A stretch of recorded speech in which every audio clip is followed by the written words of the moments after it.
Hello students, welcome back to my channel. हम कर रहे हैं class 9th maths Ganit Manjari का chapter 1 end of chapter exercise.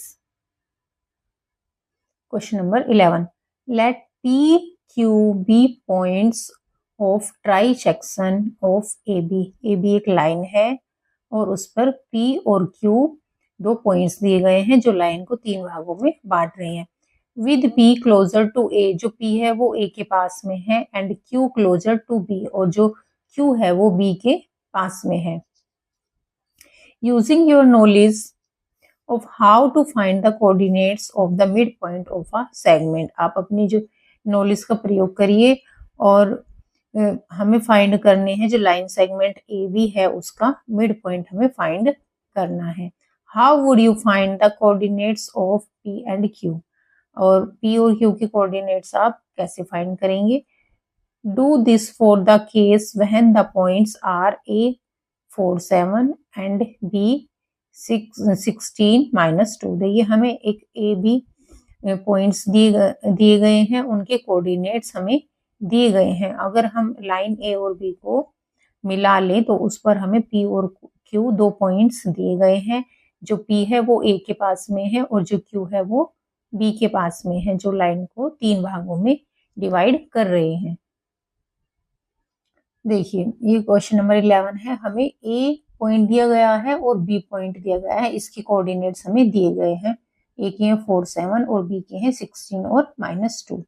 P और Q इनकी इसी लाइन के ऊपर दो पॉइंट्स हैं जो लाइन को थ्री भागों में डिवाइड कर रहे हैं। एक पार्ट ये हो गया, एक ये हो गया और ये एक ये हो गया। ठीक है, तो हमें P और Q के कोऑर्डिनेट्स फाइंड करने हैं। तो इसको हम कैसे फाइंड करेंगे। देखिए हमने एक सेक्शन फॉर्मूला पहले पढ़ा हुआ है। सेक्शन फॉर्मूला क्या होता है हमारा कि ये A के पॉइंट्स हमें दिए गए हैं कोऑर्डिनेट्स और B के कोऑर्डिनेट्स हमें दिए गए हैं, और जो ये इसका P है इसको M रेशो N के पार्ट में डिवाइड करता है। जो भी पॉइंट है यहाँ पर P, इसके हमें कोऑर्डिनेट्स फाइंड करने हैं।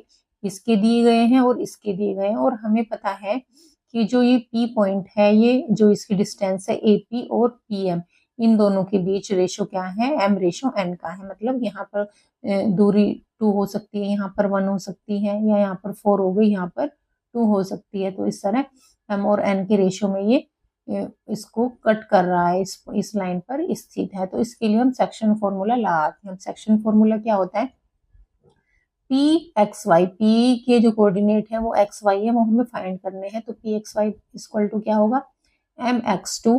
देखिए जो ये M है यहाँ पर जो भी रेशियो दिया होगा M x2 plus N x1 upon M plus N, ये M और प्लस N। ऐसे ही M y2, M क्या है हमारा ये y2, y क्या है हमारा ये वाला M y2 plus N y1, N क्या है ये रहा हमारा N और ये है हमारा y1, N y1 upon M plus N। और जो भी इसको सोल्व करके आएगा वो P के x और y कोऑर्डिनेट हमें मिल जाएंगे। तो यही फॉर्मूला हम इस क्वेश्चन में अपना लगाते हैं। तो हमें पॉइंट्स जो दिए गए हैं पहले हम P पॉइंट्स के निकालेंगे, अभी हम Q को नहीं ले रहे हैं। पहले P के निकालते फिर हम Q के निकालेंगे। तो यहाँ पर A के कोऑर्डिनेट्स हमें दिए गए हैं 4 और 7 और B के दिए गए हैं 16 और -2। ये पॉइंट P x y है यहाँ पर। तो ये हमें 1:2 के रेशो में डिवाइड कर रहा है। ठीक है, अब यहाँ पर लिख लेंगे हमारा M क्या है हमारा, यहाँ पर M है 1, N है 2 और x2 मैंने इसलिए लिखा है क्योंकि x2 की पहले मल्टीप्लाई होगी M के साथ में, फिर x1 की होगी। तो M2 कितना है हमारा ये वाला 16, सॉरी x2, और x1 है हमारा 4 और y2 है हमारा कितना -2 और y1 है हमारा 7। यूजिंग सेक्शन फॉर्मूला, अब हम क्या लगाएंगे यहाँ पर, सेक्शन फॉर्मूला लगाएंगे। तो सेक्शन फॉर्मूला क्या होगा, P के कोऑर्डिनेट्स हमें फाइंड करने हैं x और y। x और y पॉइंट हमारे क्या होंगे, तो यहाँ फॉर्मूला हमारा क्या है, ये पढ़ा था हमने M x2। अब M कितना है हमारा यहाँ पर 1 है और x2 हमारा 16 है, 1 × 16 प्लस N x2, N कितना है हमारा 2 और x1 कितना है हमारा 4, तो 2 × 4 और M 1 हो गया और n हो गया 2 तो 1 + 2।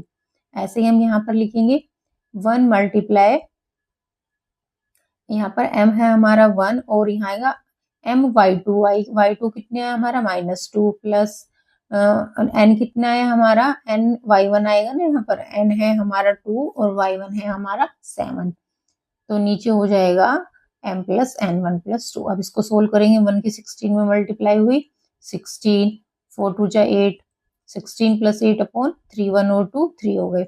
ऐसे -2 की 1 में मल्टीप्लाई हुई -2, 7 2 जा 14 और 1 और 2 की प्लस हुए तो ये आ गया हमारा 3। तो कितने क्या आ गया हमारा 16 + 8 आ गया हमारा 24/3 और 14 में से -2 गए तो आ गया हमारा 12/3। अब 3 से हमने कट कर लिया, 3 8 जा 24, 8 आ गया, 3 4 जा 12, 4 आ गया। तो हमारे जो कोऑर्डिनेट्स है PXY के जो कोऑर्डिनेट है हमारे 8 और 4 आ गए। अब हम कोऑर्डिनेट फाइंड करेंगे Q के। ये देखिए यहाँ पर Q है। अब देखिए यहाँ पर ये क्या था, यहाँ पर P था, यहाँ पर Q था, तो 3 भागों में डिवाइड कर रहा था। तो एक पार्ट हमारा ये हो गया, एक ये था और एक ये था। तो जब हमने इसका P पॉइंट लिया था, यहाँ से सिर्फ ये वाली दूरी ली थी और ये वाली दूरी ली थी, तो यहाँ पर हमारा तो 1 बन m तो यहाँ पर 1 बन गया था, क्योंकि रेशो यहाँ पे 1 है और यहाँ से यहाँ तक एक 1 ये है, एक ये वाला है, तो ये रेशो हमारा 2 बन गया था। अब हम Q लेंगे, Q का रेशो हमारा क्या बनेगा, यहाँ से यहाँ तक की डिस्टेंस हमारी कितनी हो जाएगी, यहाँ तक की हमारी डिस्टेंस हो जाएगी 2, क्योंकि 1 ये वाला और यहाँ से यहाँ तक की डिस्टेंस होगी हमारी 1। तो ये किस रेशो में डिवाइड करेगा, ये 2:1 में डिवाइड करेगा।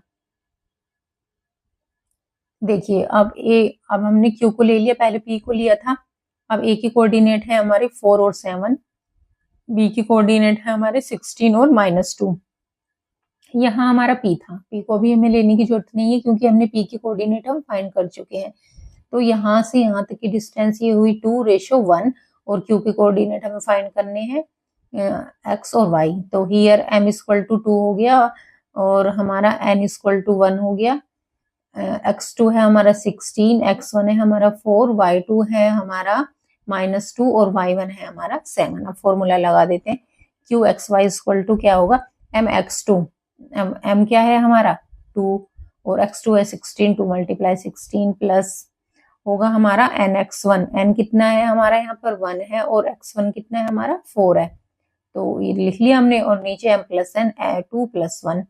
अब यहाँ पर हम लिखेंगे my2, m है हमारा 2 और y2 हमारा -2 प्लस लिखेंगे ny1, n हमारा 1 और y1 कितना है हमारा 7 और m + n, तो यहाँ पर हो गया 2 + 1। अब इसको सोल्व कर लेते हैं, 16 × 2 = 32 और 4 जब 4 की 1 में मल्टीप्लाई 4, तो ये आ गया हमारा 32 + 4/3, ये हो गया 2 2 = 4, ये माइनस के 4 हो गए, प्लस 7 1 = 7, -4 + 7/3 हो गया। अब 32 और 4 को जब हमने ऐड किया तो ये हो गया 36/3 और ये हो गया 7 में से -4 गया तो 3 आ गया 3/3, तो 3 12 = 36, 12 और 3 3 = 1, तो ये आ गया 12 और 1। तो हमने P और Q दोनों के जो कोऑर्डिनेट्स है वो फाइंड कर लिए। Therefore coordinates of P = 8 4 and Q = 12 1, ये हमारे कोऑर्डिनेट्स फाइंड हो गए हों। आई होप आपको ये क्वेश्चन समझ में आया होगा। Thank you.